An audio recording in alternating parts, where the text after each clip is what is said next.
So you've already opened your document according to the sizes, and I put those sizes on Google Classroom as well.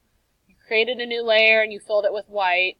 The reason I had to do that is because you are going to need this file to have some transparency, but while we are creating it, I want us to have a white background to look at. I'll explain. It'll go along with tomorrow's assignment that we're going to be doing in here, okay? So all I need you to do is I need you to get the text tool, and you're just going to type your name. If it shows up white like that, like it did with me, you need to go in and change the font color, and we want to pick a font color that's like a deep red, like a bloody red, okay? You also want to choose kind of a spooky font, so one that I found last hour quickly was Chiller. Chiller was a kind of creepy font that worked well for this project. If you want to just in 30 seconds go find something else, that's fine. If you want to stick with Chiller, then stick with Chiller. And I'm going to take and I'm going to make my font a little bit bigger. I want it to take up about a little over 50% of the top of the document. So that's why I'm stretching it like this. Save my changes. I want it to look about like this. Some of you it's going to look different because your name is a little bit longer. Alright, so that's why mine was a little bit smaller font on the one I did second hour, is because there are more letters in my first name. You also probably want to put it in all caps.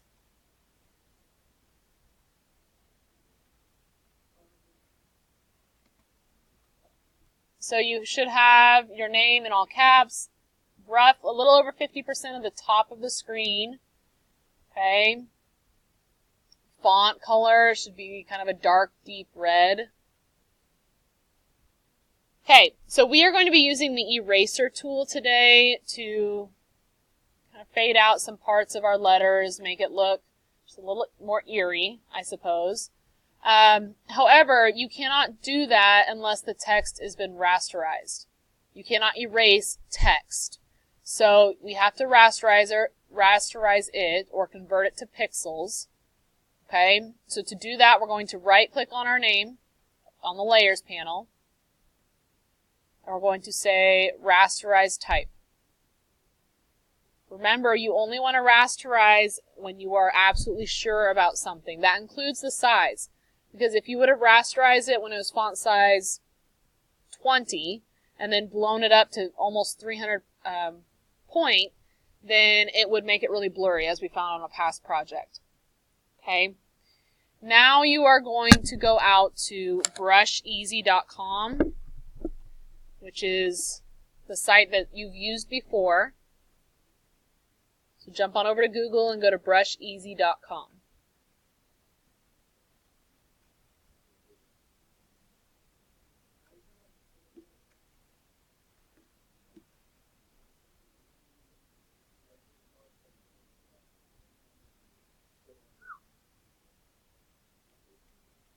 Okay, once you are there, we're going to search for two separate sets of brushes. The first that we're going to search for is we want kind of a crack brush look. So you're just going to search for cracks.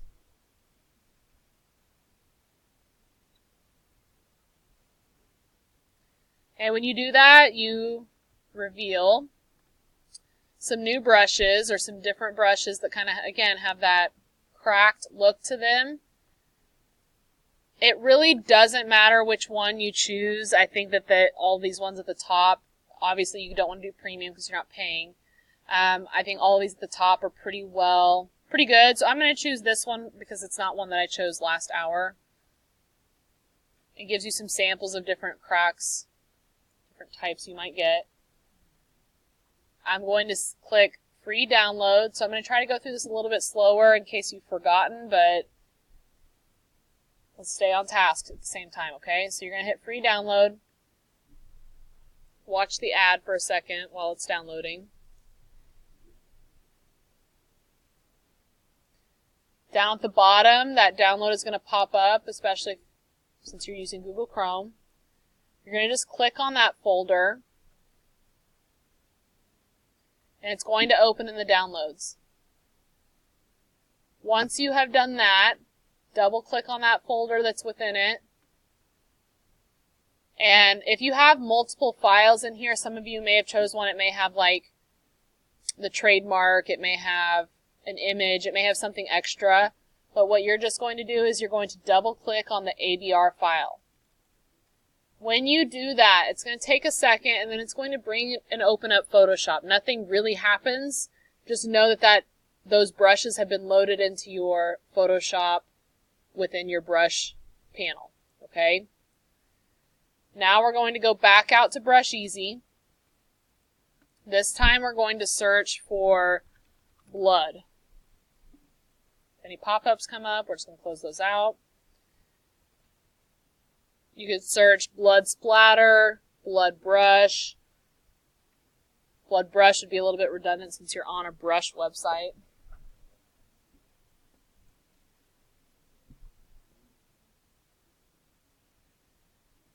This is a little bit of a hack. So I did have a student that was just trying to go download some new fonts so that they could have a spookier font. However, the computers at the school are more locked down. You're not an admin, so it's not going to let you load in fonts, but it does let you load in brushes. The hack to that is on Brush Easy, they actually have like, here's Halloween text, and so it would have kind of a stamp for every letter, if that makes sense. So you could go in and you could do that for text if you'd like. I found a lot of the text is premium, so it's not always, you don't always have the best luck with it, but you can always try that. So you're going to go find, and these are all pretty icky, but it is what it is. You're going to go find one of these blood brushes. This is the one I downloaded earlier today, so I'm going to go find a different one. SysOps is going to look at my computer. They're like, what is going on? There's all these bloody brushes on her computer. Okay. And you're going to say, again, free download.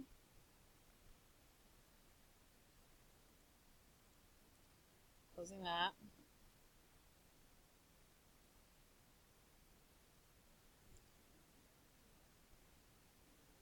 This time, once you've opened that ABR file, you're just going to stay in Photoshop.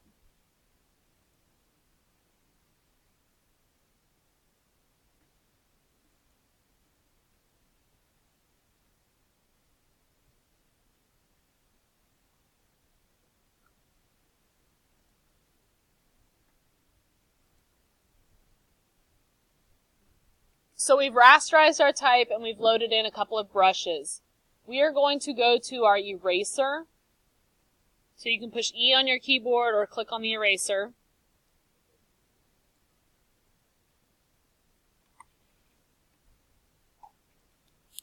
You're going to come up here to your brushes. And so if you scroll all the way to the bottom, you should have your new brushes that you just downloaded. So go to eraser. Let me do that again. Go to eraser. Up here in the upper left-hand corner, where you would usually go to select a brush type, you're going to come in and you're going to select an eraser type because erasers are brushes. If you scroll all the way to the bottom, you should see two subfolders for the new brushes you just downloaded. We're going to erase using the crack brushes, so I'm going to expand that by clicking the arrow. And now I'm going to go in and see which cracks I kind of like. So scroll through, find some that you like. I kind of like this one. So before you continue, just watch on my screen. Once you find, and you can use a couple of different styles of brushes, you don't have to stick with the same one. Once you have that, you're going to come in, and so like this is too big. And I'm going to use the bracket keys next to the letter P on your keyboard to go, the left one sizes down, the right one sizes up, to kind of size that down. I'm going to use my eraser at full opacity for now, and I'm just going to kind of add some flair to it. I don't want to click and drag because that happens and that's not cute. So I want to kind of add some flair to it. Now let's say I'm tired of how uniform that looks. I might go mix up my brush. But I might also, right here, rotate my brush so a different part is pointing up. Okay? So same thing. I'm going to come in, I'm going to resize a little bit, and kind of add some wear and tear to my letters. You don't want to put too much to where it just becomes looking like that, but just add a little bit of flair to this. Mess with wood parts. If you don't like it being completely white on the bottom, you could go down and adjust your opacity down a little bit, just so that it's not as cut and dry. Okay? I'm going to give you a second to play with adding some wear and tear to your name. Once you're finished, stop clicking, and that's when I know I'll move on. So the next thing that we're going to add is some blood splatter to our letters. And we're going to be using a brush now, and so not an eraser. So remember, let's go ahead and push B to get brushes. Remember, brushes don't create a new layer itself. And so to make this easy to go back and edit later, we're going to go ahead and click the new layer button. Wow, can't talk. Create new layer. So you should have a layer 3 or something here at the top. And I'm going to go ahead and name this blood splatter. Always good to go in and name your layers just for sanity's sake, especially as you get into projects that have a lot of things going on. So once you're done renaming layers, we're going to go over to the blood splatter layer. Same thing, I'm going to come up here and I'm going to go find my blood brushes, scroll down, and I'm going to kind of see, ooh, gross, see some of the different brushes that I have and try to decide if I can find one that's workable. So I'm going to go with this one for now. Before I start trying to paint with my brushes, right now, what color will the blood splatter try to come out? White, because that's what my foreground color is. So I'm going to get my eyedropper tool by pressing and holding Alt, clicking in the red so that I match my font, resizing my brush so it's a little bit smaller, and you're going to so what I don't want is a bunch of blood splatter everywhere all over your page. Okay, I want the splatter to kind of hang off letters in your name. See what I'm doing here? So I may change up some of my brushes so I get a little bit of a variety.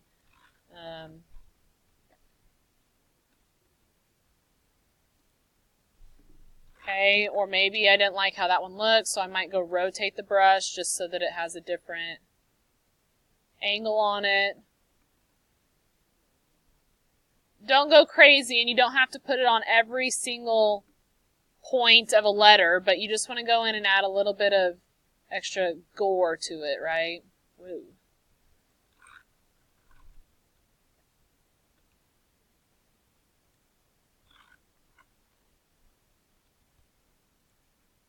Remember, Control-Z is your friend. You put it somewhere and you're like, I don't really love that look. Control-Z, Control-Z, Control-Z.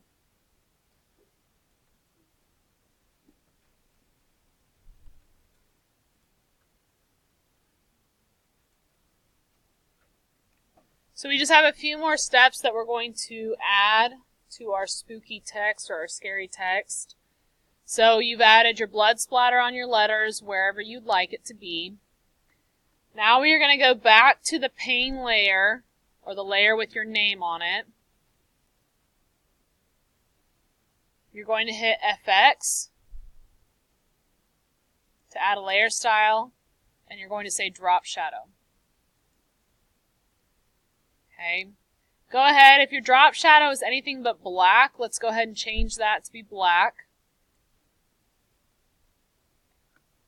And then you already know, or you should know, that you can click and drag this wherever you want it. So if I know I'm going to separate out the drop shadow from my actual text itself, I'm going to drag this just to the bottom like this. Yours is like super black. Let's make sure your blend mode is multiply. The opacity is dragged down a little bit. Okay. Size, you don't want it to be super clear, but you don't want it to be too blurry, so kind of somewhere in between there. Same with spread. Okay. Opacity about 50%. I might even go a little bit lighter. Then I'm going to say OK. So Bruce, you're going to want to drag it all the way down. Yep. And once you've got your layer style roughly like this, I'm going to say OK.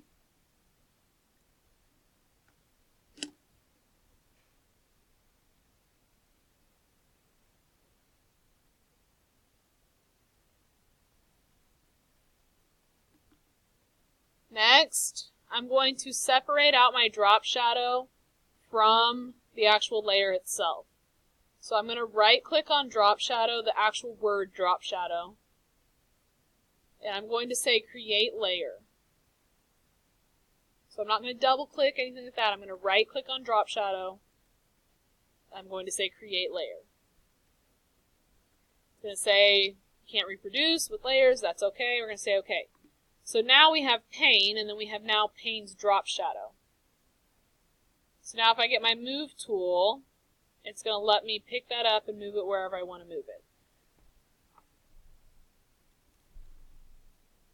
Okay, I'm going to Control T on my name. I'm going to, or on my drop shadow. I'm going to right click and say rotate 180, so it'll flip it upside down. I'm going to shorten mine just a little bit so that it all fits on this page. I'm going to right click again and say flip horizontal. So now it kind of looks like a mirror image or reflection. Then I'm going to right click and I'm going to say warp. And warp is going to let me kind of click and drag pieces. And I'm going to try to kind of warp this a little bit and push some pixels around so that the bottom of my shadow lines up with the bottom of my name. Okay. Maybe push some things up a little bit more. You want to be careful with warp because you can really start to distort things, but you can still kind of get a cool effect. Once you're happy with what you have, you're going to push enter. If you end up and you're like, I messed this up way too much, you can hit escape and start over. So I'm going to push enter. Before some of you get too engrossed in this, let's look up on my screen so I can just finish this out really quick for those that are ready. Once you have your drop shadow where you want it, go back to your pane layer or the layer of your name. And there's two tools that you're going to use. The first one, right now it's probably like this teardrop looking one. So it's the blur tool. You guys are going to use the smudge tool. And I might zoom in a little bit so you can kind of see what's happening and resize. So the smudge tool, all it does is push pixels and it kind of can create like a finger painting effect. Right? So you can kind of smudge some areas, push some pixels around. It's called the smudge tool. Push some pixels around at the edges of your fonts. Okay? So that's the first tool you might use. The second tool you might use, right now it's the magnifying glass that's solid. You might use the burn tool. Okay? The burn tool, what it does, and I'm going to make my brush a little bit bigger, it darkens pixels. It burns them. Okay? So I might come up and burn the top. It kind of makes a gradient look to it, but just darkens those pixels up. Okay? So the burn tool darkens pixels. So you need to fix your drop shadow to look kind of like this. You need to add some smudges in there and use the burn tool to add a different effect. The longer you rub on a spot, the darker it's going to get. Okay, so you can get it almost black if you want to. You will turn in just the PSD file to Classroom. When you do that, you are finished for the day.